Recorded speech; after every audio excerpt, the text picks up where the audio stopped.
तो चलिए बच्चों, आज हम एक इम्पोर्टेंट टॉपिक शुरू करेंगे। कैपिलरी ट्यूब किसे कहते हैं, फिर कैपिलरिटी किसे कहते हैं, उसकी एप्लीकेशंस क्या है और उसका कॉज क्या है। ठीक है, तो सबसे पहले कैपिलरी ट्यूब यानी क्या। कैपिलरी ट्यूब, कैपिलरी ट्यूब,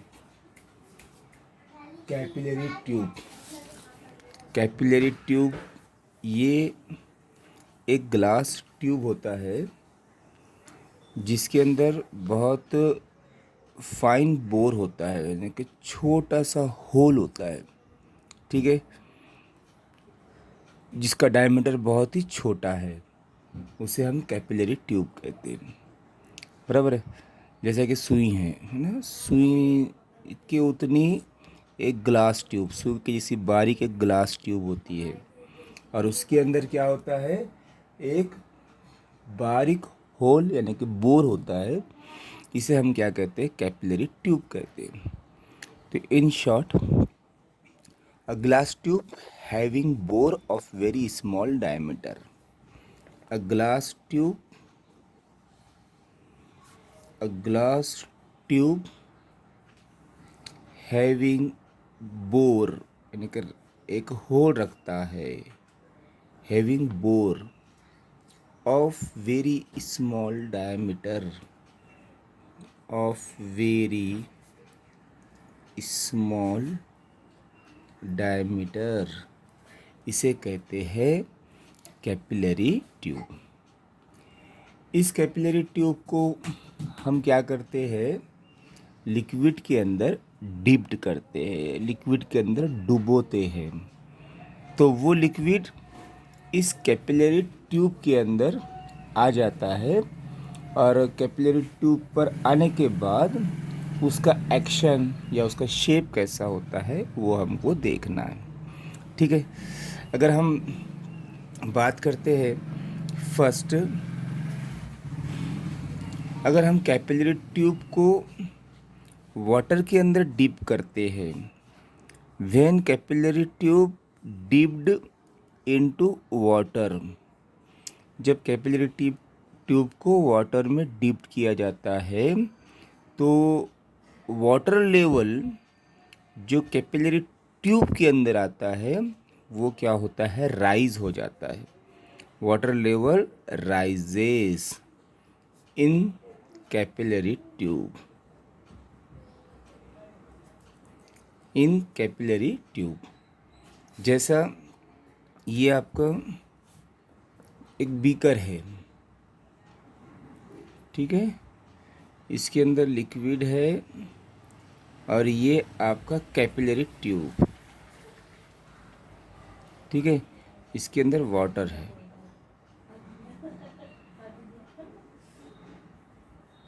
ये वाटर है और इसको हमने डिप्ट किए, तो इसके अंदर पूरा लिक्विड यानी कि ये वाटर चला जाएगा, और इसका लेवल क्या हो जाएगा, राइज हो जाएगा, ये लेवल राइजेस। ठीक है, और ये शेप ऐसा आएगा, ऊपर का शेप, जिसको हम कॉनकेव शेप कहते हैं, कॉनकेव शेप। ठीक है, तो हमारे पहला पॉइंट क्या हुआ कि जब हम कैपिलरी ट्यूब को लिक्विड के अंदर यानी कि वाटर के अंदर डिप्ट करते हैं, तो वाटर के अंदर डिप्ट करने के बाद इस कैपिलरी ट्यूब में वाटर लेवल क्या हो जाता है, राइज हो जाता है, और जो शेप तैयार होता है, या जो मेनिस्कस बोलते हैं इसकी, मेनिस्कस, जो मेनिस्कस तैयार होता है वो कैसे शेप में आता है, कॉनकेव शेप में आता है। इसकी दूसरी बात हम ये करेंगे कि अगर हम इस कैपिलरी ट्यूब को अगर मर्क्यूरी में डिप करते हैं, मर्क्यूरी में, ठीक है, अब यहाँ पहले वाटर था पूरा ये, अब अगर हमने पे मर्क्यूरी ले लिया, अगर यहाँ पे पूरा मर्क्यूरी अगर ले लिया हमने, ठीक है, और यहाँ पे ये अपना कैपिलरी ट्यूब, ठीक है, ये मर्क्यूरी है। हाँ, पिछली बार वाटर लिए थे मर्क्यूरी। तो क्या होता है मालूम क्या, वाटर लेवल इससे पहले क्या बताया अपन ने, राइज, लेकिन यहाँ पे मर्क्यूरी लेवल क्या होता है, फॉल होता है। तो falls in capillary tube, in capillary tube, यहाँ पे इसका लेवल क्या होगा, फॉल्स होगा। ठीक है, और जो शेप बनेगा, जो मेनिस्कस बनेगा, वो मेनिस्कस कैसे शेप में आएगा, कॉन्वेक्स शेप में आएगा। ठीक है, तो ये हो गया इसकी दूसरी बात।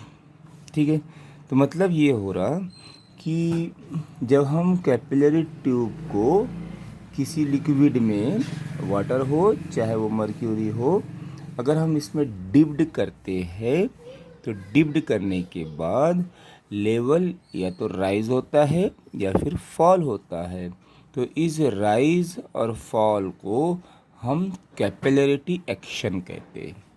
ठीक है, तो व्हाट इज़ द कैपिलरिटी, हमारे अगली डेफिनेशन होगी कैपिलरिटी किससे कहते हैं। कैपिलरिटी एक प्रॉपर्टी है। ठीक है, कैसी प्रॉपर्टी है, द राइज और falls of liquid level, the rise और falls of liquid level, liquid level inside capillary tube, inside capillary tube. ठीक है, इज कॉल्ड एज कैपिलरिटी, इसे हम कैपिलरिटी कहते हैं। चलिए अब उसके बाद एप्लीकेशंस देखते हैं इसके। एप्लीकेशंस में कि भाई आप कैपिलरी ट्यूब का, कैपिलरी ट्यूब के एप्लीकेशंस यानी कि ऐसा इस्तेमाल कहाँ होता है कि लेवल राइज और फॉल होना। जैसा आप अगर गौर करेंगे तो अगर हम किसी पौधों को या दरख्त को पानी देते हैं ना, तो वो पानी जो है उन जड़ों से पहुंचते हुए उस दरख्त के जो पत्ते होते हैं, आखिरी पत्ते तक क्या होता है, वो पानी पहुंचता है, वाटर वहाँ तक लेवल बढ़ता है। आप नीचे पानी दे रहे हैं ना, लेकिन पानी का लेवल ऊपर तक जाता है, यानी कि पानी ऊपर पत्तों तक जाकर पहुंचता है। तो water rise even up to top most leaves, है ना। पहला हो जाएगा अपना एप्लीकेशन वाटर राइज, पानी बढ़ेगा, ऊंचा जाएगा, कहाँ तक, इवन यहाँ तक कि अप टू, कहाँ तक, top most level, top most level, एकदम टॉप के लेवल पर, जहाँ पर लीव्स होते हैं, पत्ते होते हैं ना, इन द ट्री, दरख्त पर। ठीक है, उसके बाद दूसरा एप्लीकेशन बोलता मैं water rises up the crevices in rocks due to capillary action. ठीक है, जैसा आप देखते हैं कि भाई वाटर जो है, बड़े बड़े जो नहरें होती है या कोई पहाड़ होते हैं ना, पहाड़ों के ऊपर तक क्या होता है, पानी पहुंचता है। ठीक है, water rises up to rocks. या दूसरी एग्जांपल लेना है तो cloth rags soaks water due to capillarity action. जैसा टावेल होती है आपकी, बराबर है, वो टावेल क्या करती है, आपके चेहरे पर के पानी को क्या करती है, सुखा देती है ना। तो वो भी क्या है, एक कैपिलरिटी एक्शन है। ठीक है, दूसरा ये बोल देंगे अपन क्लॉथ रैक्स, जिसे हम टावेल कहते हैं। ठीक है, सोक्स सुखा देती है ना, क्या सोक करती है, water due to capillarity action. ठीक है, तीसरी एग्जांपल लेंगे, बताओ ब्लोटिंग पेपर देखे होंगे आपने। ब्लोटिंग पेपर क्या करता है, एब्जॉर्ब इंक। ब्लोटिंग पेपर,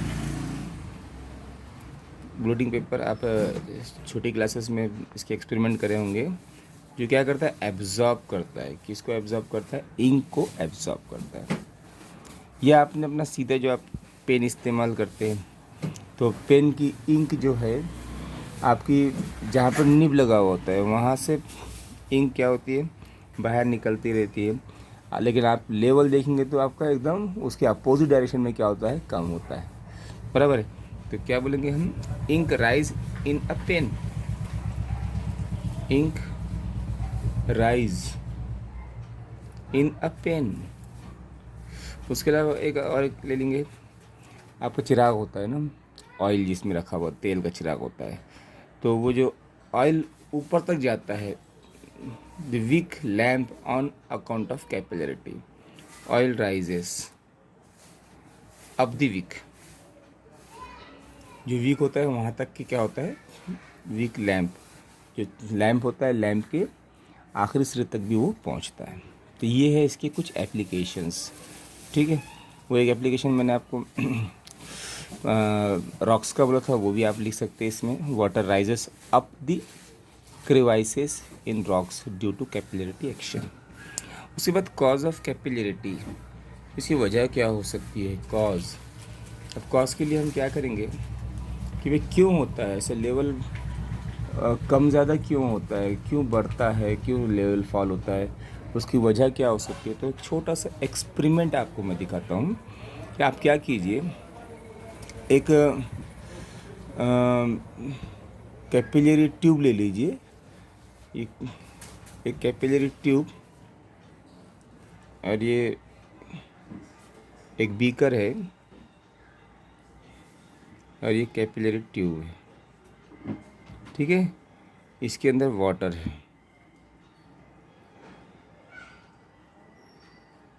ठीक है, ये वाटर है।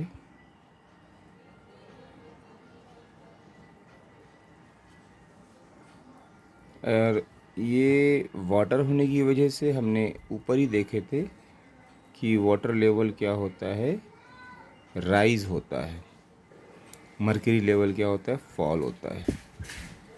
और यहाँ पर जो शेप बनेगा ये भी हम जानते हैं, ये कैसा शेप बनेगा, कॉनकेव शेप, मेनिस्कस जो बनेगा वो कॉनकेव बनेगा, ठीक है।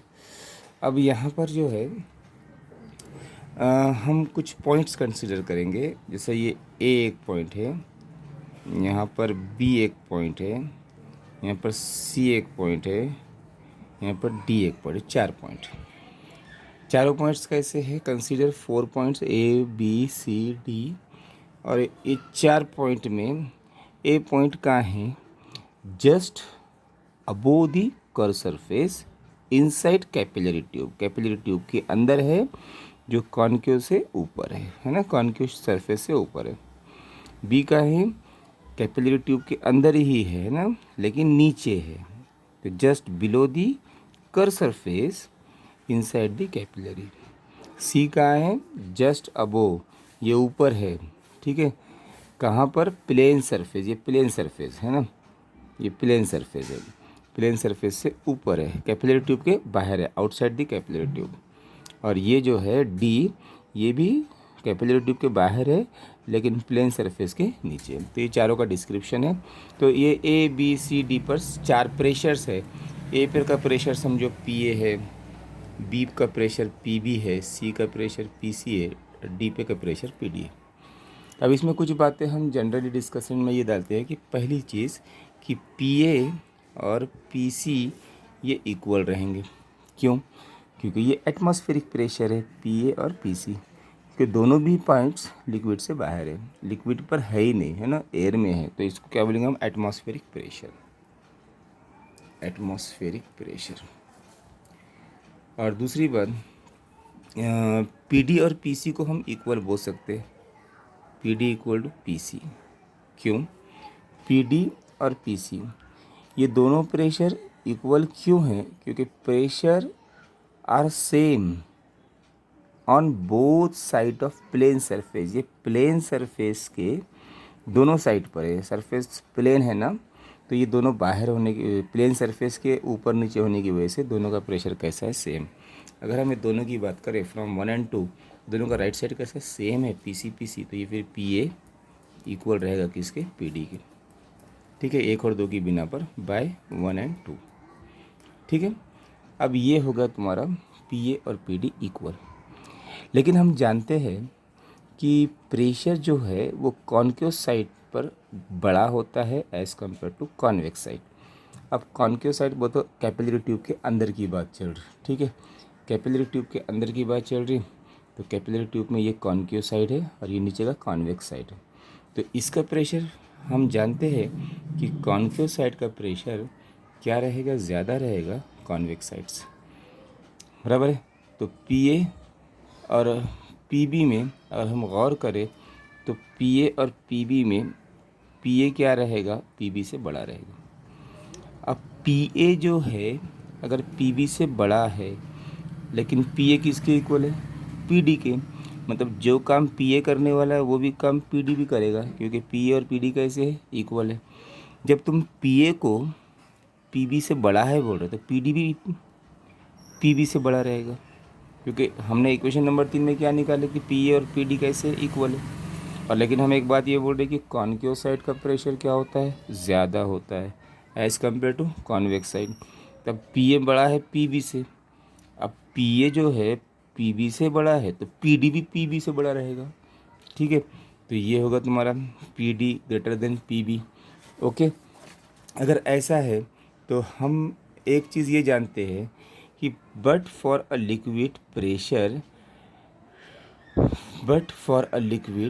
Pressure is same at all points, लेकिन हम जानते हैं कि लिक्विड का प्रेशर हमेशा एक जैसा होता है। लेकिन अभी तो हमने ला लिए डी और बी, ये दोनों भी कहाँ पर है, लिक्विड के अंदर है। और हम जानते हैं कि पी डी और पी बी दोनों कैसे आना चाहिए था, इक्वल आना चाहिए था, है ना। लेकिन कैसा आ रहा हमारे पास तो पी डी पी बी से बड़ा आ रहा है, यानी कि पी डी जो है ये ज़्यादा हो रहा है, ये कम हो रहा है। लेकिन हम जानते हैं कि लिक्विड के अंदर के प्रेशर हर पॉइंट पे एक जैसा आना चाहिए। तो इसको इक्विलिब्रियम यहाँ पर नहीं आ रहा है, इक्विलिब्रियम इज़ नॉट अचीव्ड, यहाँ पे इक्विलिब्रियम अचीव नहीं हो रहा है, क्योंकि हमने तो पी डी क्या बोले, बड़ा है पी बी से, जबकि ऐसा होना चाहिए था। तो इक्विलिब्रियम इज़ नॉट अचीव्ड। तो फिर क्या, डज टू अचीव इक्विलिब्रियम, इसलिए इक्विलिब्रियम को अचीव करने के लिए लेवल, लिक्विड लेवल क्या होता है कैपिलरी ट्यूब में, राइज होता है टिल, जब तक के पी बी और पी डी इक्वल ना हो जाए। इसलिए इसका प्रेशर बढ़ता है जब तक कि प्रेशर इक्वल ना हो जाए, इसलिए लेवल में राइज होता है और फॉल होता है। तो ये था आपका कॉन्सेप्ट। अब इसके बाद एक बड़ा एक्सप्रेशन है, इंशाल्लाह उसको अगले लेक्चर में देखेंगे।